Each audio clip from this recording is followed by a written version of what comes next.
Guys, sorry. So I just want to do my legislative week in review. Sure. Let's do it. Okay. So you know that I have been about keeping Congress or holding Congress accountable, right? And I think that, you know, with all this talk of Kamala being the VP pick, I think that it was put out there, this information was put out there this week, you know, very strategically, because this kind of, you know, especially with the way that the negotiations have just kind of floundered, and the fact that, you know, we have the economic situation that we have, and that Congress has just decided, well, you know what, we're going to go on vacation. We're going to go on our recess while you guys need to figure your shit out. And so while everybody else is talking about Kamala, I wanted to talk about this, which again is just holding their feet to the fire, right? And so this is an article from Salon, and it says Senate for summer break after millions lose COVID benefits. Mitch sends senators home with no deal. Perhaps you mistook them for somebody who gave a damn, said Nancy Pelosi. Which, you know, they always have to have their like snippy little you know, comebacks. You know, she like her tearing up the speech, and you know, and her little clap and all that kind of stuff, because that's what really, you know, matters. You know, that's what helps you pay your bills at the end of the day, right? So it's a Senate Majority Leader Mitch McConnell adjourned the Senate for the rest of the month without a deal on a new coronavirus relief package, saying on the floor that if a deal is reached, senators will get at least 24 hours notice to return to Washington for a vote. The collapse in talks could deny benefits to as many as 30 million Americans currently collecting unemployment. Moody's recently estimated that the failure to act on an economic bailout could force another 4 million people out of work and cause the economy to contract by another 4%. Because it wasn't already bad enough. Now we definitely, you know, we needed this. We needed for them to go on vacation for a month. And because then remember, even if they come back after a month or whatever, or even if they were to vote tomorrow, it's not as though it's going to pass tomorrow, right? It would take weeks for these things to be implemented, and then weeks after that for people to actually see any sort of relief checks coming their way, which I just think is like, it's crazy. So it says, so, you know, they're like talking about essentially that Mitch McConnell, he's really softened on, you know, wanting to come up with some sort of bill. I think it's because he has an election coming up, and so he knows that his ass is on the line. And the person who's running against him is actually, seems like, you know, they have a lot of support, at least. Amy McGrath? What? Amy McGrath? Right? Yeah. She's a hack. I mean. Oh, yeah. I'm not saying she's genuine. I'm just saying that it seems like it's an actual opponent to McConnell. You know what I'm saying? Whereas I don't think he's really run before with an opponent that actually maybe has a chance. Right, but Booker was the one who lost a primary to Amy McGrath, who would have had a much better chance of beating McConnell, I think. I mean, I think Amy McGrath is basically portrays herself as a Trump Democrat. You know, like she's basically said she supports Trump half the time or whatever. Although maybe that's why she's a threat to McConnell. I mean, she might actually win. I think she's pretty far behind, though, in the polls. Yeah, I don't know. I haven't been keeping up with her. Yeah. With but anyway, sorry to interrupt. Okay. No, it's okay. So you know, like I'm just saying that obviously when they're up for election, they act differently, right? Wasn't it Elliot Engel that said that if it wasn't for his election, he wouldn't be out there with the protests or whatever? Right. So obviously they just do certain things, and also, you know, Trump signing the executive orders, you know, right before he goes on vacation. Of course, he's got to do these things too, because if not, then, you know, that's going to look pretty bad to the voters. But it says, indeed, about 20 Republicans have made clear that they believe the federal legislature has done enough to address the pandemic. Holy cow. Isn't that just... Yeah. That makes me so mad. Yeah. It makes me so mad. How dare you say that? And then you have Senator Ron Johnson, who says, from my standpoint, the breakdown in the talks is very good news. It says it's very good news for future generations because, of course, now we have the deficit hawks, right? Not when it comes to the military, okay? Right. Only when it comes to helping out the people, bailing out the people, that is when they have done enough. I mean, I don't know what else could we expect from them? Now, Ron Johnson, is there, I don't know if there's any connection between him and Johnson, which is based in Wisconsin as well. Oh, so, really? Yeah. So you have the interesting. So you have the medical connection. You know. Yeah. I may not. I mean, Johnson's an extremely common name. There may not be any connection there. I can look it up. But I thought that was kind of ironic because Johnson. Yeah. I know Wisconsin. that'd be pretty interesting to see if there's a connection. So yeah, like I said, McConnell, he definitely has softened his tune because he said the American people need more help. Coronavirus is not finished with our country, so Congress cannot be finished with helping our people. Whoa, that is a big change of tune. That's actually fairly hopeful compared to the quotes you were just giving us by the deficit hawks. That's great. Exactly. Very hopeful. Yeah. So obviously, you know, he sent. So technically, they are still in session, but it's like they're on call, right? So if the negotiations fruit something, then they can call back the senators within 24 hours, and they can vote on it, right? It says the abrupt until September 8th, the day after Labor Day, which. If we don't have a general strike going on this Labor Day, I do not know when we are going to have a general strike. Like, this is the year to have a general strike. Yeah, so that was trending on Twitter like yesterday, right? General strike? Oh, yeah, I think so, yeah. Yeah. It says signals that negotiations haven't progressed since collapsing late last week. Because we have to remember that now Nancy Pelosi, when she was interviewed, she said, hopefully we can get negotiations going again. Because they've taken the executive orders as being like, okay, so now we don't have to do our job. So just like, you know, with the whole going to war thing, they've obfuscated their duties once again to the executive or power. And I mean, like, and for them, obviously, it makes no difference because they're living in their cushy little lives. Meanwhile, you know, and of course, and then Nancy Pelosi, she can always just act like, oh, you know, the people need their help. But it's like, I feel like there is more that she could do. There has to be more that she could do than just going on national TV and saying, oh, yeah, I thought these people cared. Like, that's not, that to me just does not seem like anywhere near. Like, no one has any strategic plan. Like, no one's saying, like, okay, what do the next 2 years look like? Like, what's the plan? What do the next 3 or 5 years look like? Like, what's the plan for the economy? What's the plan for, you know, how are we dealing with this virus, or, you know, testing the vaccine? Like, what are all the steps? I haven't seen anyone come up with like a timeline. This is what we're going to do. The whole big picture of the economy, the pandemic, for the next few years. It's all about, you know, like you say, it's just posturing. Yeah, it's all seat of the pants. Right.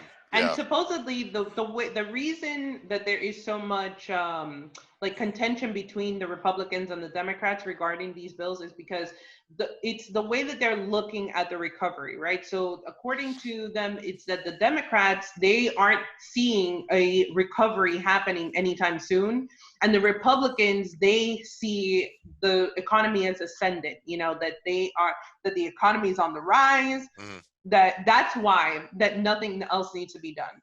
And I just wanted to say that I think that it's very important to look at how I haven't heard of these senators all in, like, you know, going nuts online, going crazy, saying, why are we on recess? Why are we not, you know, actually in session right now, trying to come up with something, especially your VP pick, Kamala Harris, I haven't seen her coming out and saying, hey, this is irresponsible for us to be not to be in session when look at the state of the economy. If supposedly, her and Biden are the ones who are like all about the pandemic, and, they're the ones who have a plan, and they're the ones who know how to get us out of this and all that. Well, I mean, I would think that at the very least, she could say, this is irresponsible. I mean, maybe she has. I just haven't seen it.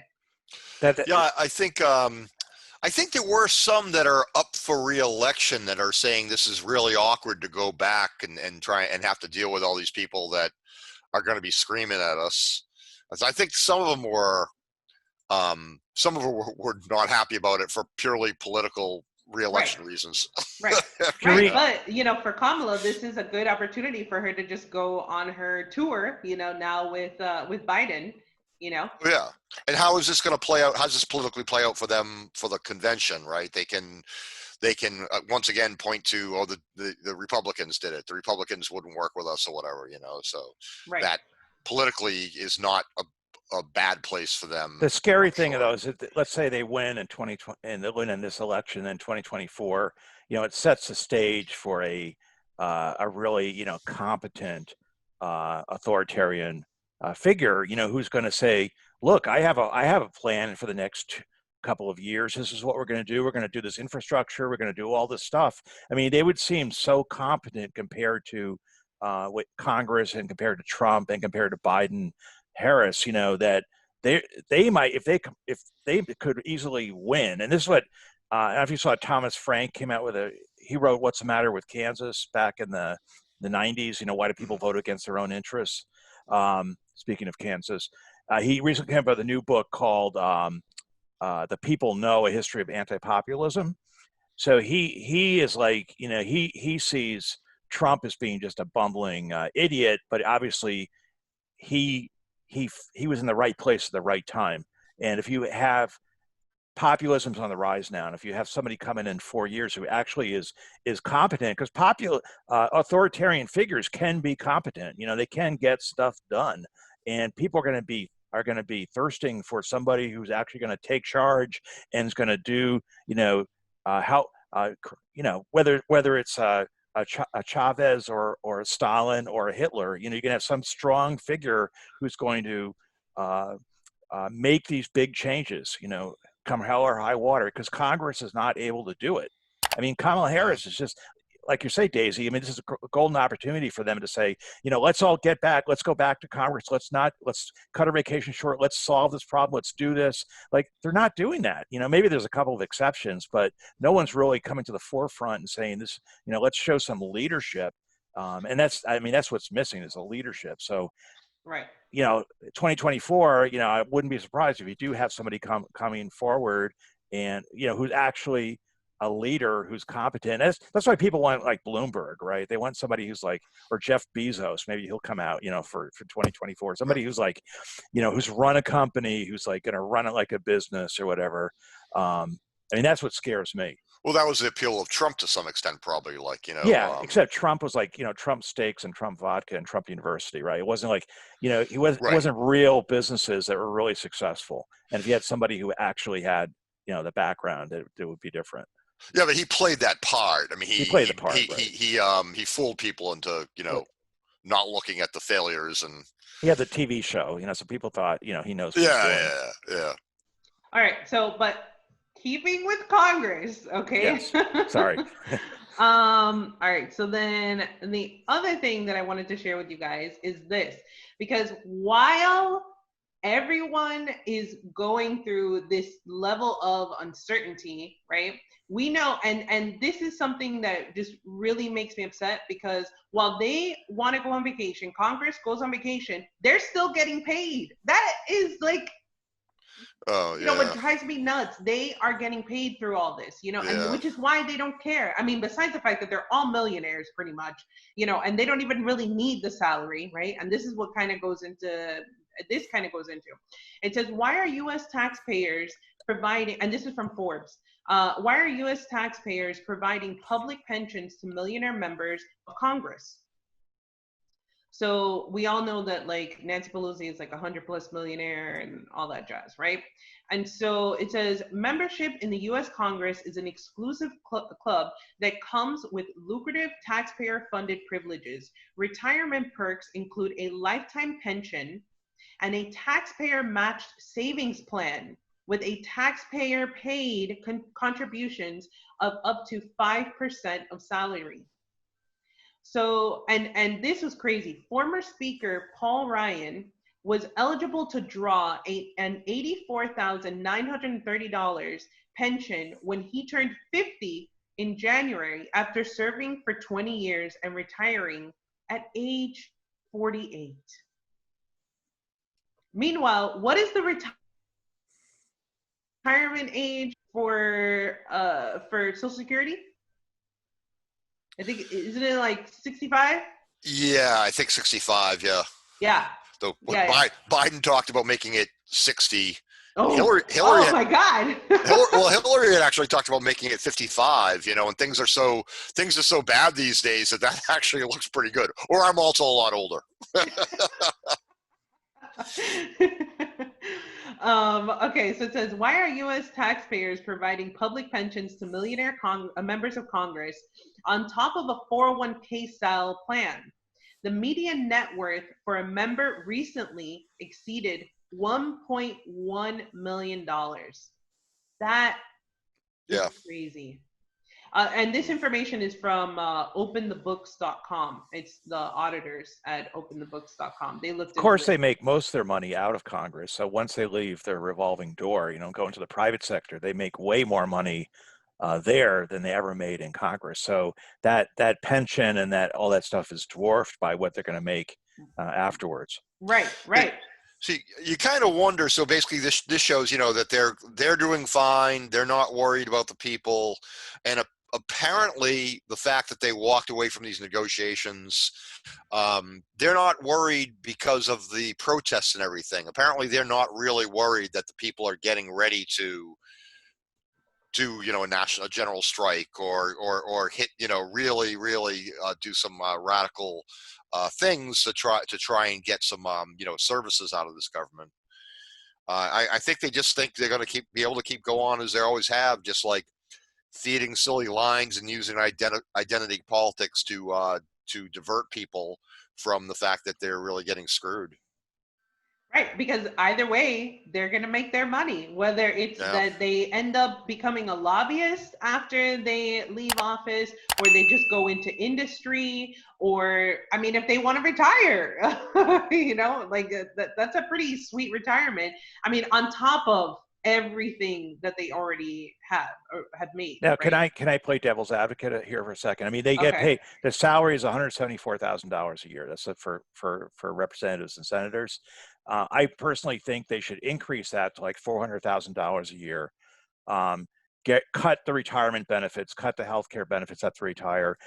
Totally ban lobbyists, private money. Stop the revolving door. You have to have at least 5 years after you leave Congress before you work for any company that is all related to government. So that they, because first of all, you can't live in Washington on $174,000 a year. And go back to your district and everything. Like you can't. The prices are like in Georgetown or places in there. Like you can't do it. So like pay them a decent salary, but then make it very strict that you can't, take this other corrupting money from outside, because ultimately it ends up costing us way, way more. I mean, this looks like a lot of money, and it is, but the money that the lobbyists are paying for these campaigns and everything, I mean, that is screwing the American people big time. So we're paying all this money for these wars abroad because of these bribes paid to these Congress people. That's costing us way more than congressional pensions. So ultimately, you have to get rid of the corrupting influence of money. And sure, everyone likes to say, well, they voted themselves another raise or whatever, but just pay them a decent salary, but create restrictions like how many terms they can serve. I know you're going to disagree with me, Daisy, but you can't. If you're going to $174,000, either you're independently wealthy when you come into DC, or else you're going to be on the take from day one, because you can't run a campaign. You can't get reelected. You can't live on that amount of money in DC. It sounds like a lot of money for us, but it's really not. I mean, I agree that obviously we need to take out all the measures that are, caked in legally to be able to take these bribes, essentially, right? And so I definitely think that there should be, limits on, I think there is a limit now. I think it's like what, 2 years? You have to wait 2 years in order to become a lobbyist or something. It used to be more, and then they brought it down, and now. Yeah, but you like you can go work for Goldman Sachs like right after you like if if you leave like you may not be a lobbyist directly, but you work with a lobbyist at Goldman Sachs. So what's the difference? Right. No, I mean, like I said, I agree with that.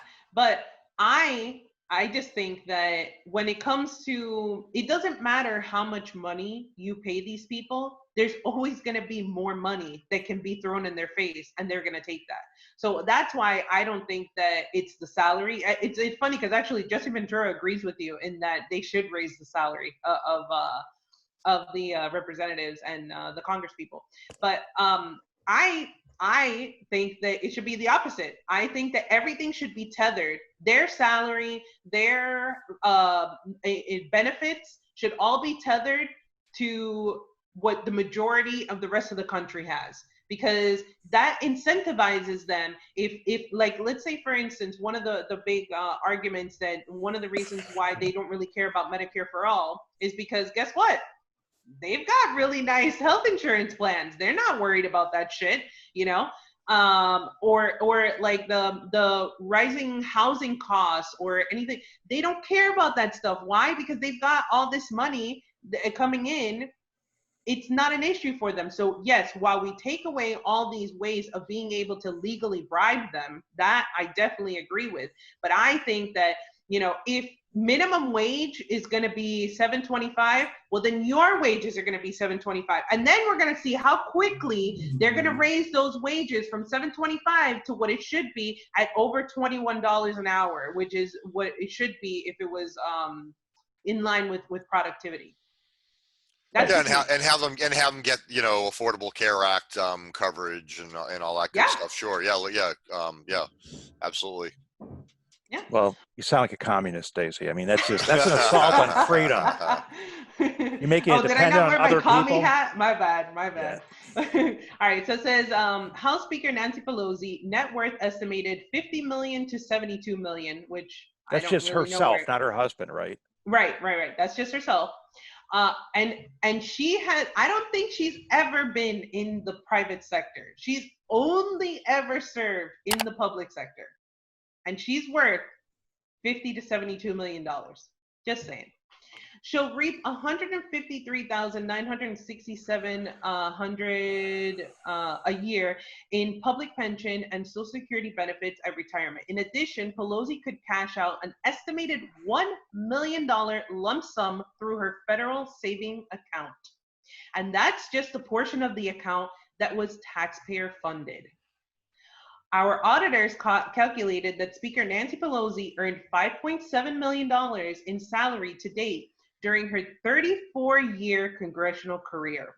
Pelosi's salary ranged from $77,400 in 1987 to today's $223,500 as the most highly compensated member of Congress. So when people ask why it is that so many people have beef with Nancy Pelosi, maybe it's because she's the one who makes the most money, supposedly. Right, but I mean, yeah, if you look at that salary though, divided by like 34 years, it's only like $130,000. But that's just what is taxpayer funded. Right, you know what I mean? Like that's my point. Is that this is that's a lot of money, and that's only what is like publicly known. What's on the books essentially. All right, so our estimates are in good faith based on the published rules. Complicating matters, Pelosi doesn't disclose her congressional benefits on her financial disclosures, nor did she respond to our request for a comment. So Senate Leader Mitch McConnell, net worth estimated at $22 million. During his 36 years of public service in Congress, our auditors calculated that McConnell earned $5.5 million in salary. McConnell's salary ranged from $75,100 in 1985 to today's $193,400 as the second highest paid member of Congress, which I would think that it'd be the opposite. I would have thought that the Senate was more highly paid than the They're paid Speaker. the same, and the base salary is the same, right? Maybe they get additional pay, but it's 174,000 is the base salary for both houses of Congress, I believe. Well, you saw that Nancy Pelosi's pay now is 200. I mean, maybe that's for the speakership. Speakership gets extra. Yeah, that's her little extra, her little bonus. Here you go. But you're in Congress, you never pay for a meal, you never pay for anything, you never pay for a drink. Like everything's. I know. I always thought that was so messed up that it's always the celebrities and all this that they get all this free shit when they don't need free shit. They have all the money in the world. Why are you giving them all this free stuff? I mean, I get it. Obviously, it's advertising and all this kind of stuff, but whatever. All right, so it says, in retirement, McConnell can cash out the estimated $1.1 million as a lump sum or as he wishes. Then there is lifetime pension payout. The researchers at the National Taxpayers Union pegged McConnell's pension and annuity package at $142,902 annually if he retired after the November election. McConnell, age 78, qualifies for a $96,000 or over $96,000 pension, and he's also eligible for Social Security amounting to an additional $46,164 each year. When, again, obviously, there is no need for that, right? So it says, critics say members of Congress shouldn't be able to double dip in taxpayer-funded retirement plans, since representatives can already take advantage of the lucrative 401k style plan with a 5% match. Why can't members have the option to opt out of the public pension plan? Which I think that would be pretty okay. Obviously, like they're accumulating the benefits, which is fine, but if there's no need for them to actually continue to take these funds, then why can't they opt out of it, right? And so it says, in 1994, then elected Representative Dr. Tom Coburn was able to opt out of his federal pension by using a little-known loophole. But Congress eliminated that option by changing the law in 2004 Appropriations Act. Today, U.S. Senator Mike Braun feels it is imperative that members have the choice to forego the generous public pension. His bill makes it possible for members to opt out. So it says, Braun's bill passed the Senate in December 2019 to Leader McConnell's credit, which you do have to give him credit for that, right? However, the legislation is stuck in Speaker Pelosi's House awaiting a markup in the Committee on House Administration, led by Representative Zoe Lefgren of California, of course. Again, the progressive bastion of the world, right? Or of the United States. Crazy stuff. Yeah, I mean, it just confirms every motivating factor, to do the right thing for constituents is, backwards, right? Everywhere where they get their money motivates them to do exactly what the people don't need. I think the way around this is, ultimately, again, when you get into, revolutionary mass movements, is like, you work within the system as much as you can. You try to elect progressive Democrats, or progressives incrementalism. Yep. What? Incrementalism, right? No, I'm saying, like, you get like Cory Bush, you get people in there. You people who are, or you get like Alex Morse, or these different people, who are going to be on the fringe of the party, right? But then you also have to create parallel structures. That's what ultimately, like, Bitcoin is, and I know, Daisy, you had a friend, maybe we'll talk in a future episode about cryptocurrencies, but these are a real threat to the system. So if you have a parallel system set up that can threaten the system, like if you have a parallel system of local government, for instance, that would be parallel to a city council and would kind of like address people's needs, or address, maybe there would be an alternative policing system or community, whatever you want. Maybe you don't call it police, but whatever, you have some kind of system to address people's concerns and maintain order, parallel to the existing structures. I think that's what we need. And moving for a People's Party, in a way, in a political level, that's what that is. It's kind of like setting up a parallel system that is working not within the existing party, but outside of the existing parties. I think you have to do both. And it can be for good and bad. I mean, obviously Hitler did that in Germany. They set up this whole system of Nazi organization in the country, where they had instead of the states and like they had in Germany, they had like different states, like Bavaria or Prussia, but they also, in the Nazi party, they had their own divisions that were separate. Sometimes they corresponded to the actual political divisions. Sometimes they were different, and they had, they're called GAUs, and they had a Gauleiter for each one, and so it was a parallel structure, and it was very effective in co-opting the power from the ineffective established power. But I mean, that could also be a good thing too, if you have a progressive movement setting up parallel structure to kind of outside of the. So I think it's like you have to work within the system as much as you can, but then obviously the system is so corrupt, you can't depend on incrementalism to get stuff done. But if you have enough stuff going on the outside, that can sometimes pressure the established system to make change more rapidly than they would otherwise.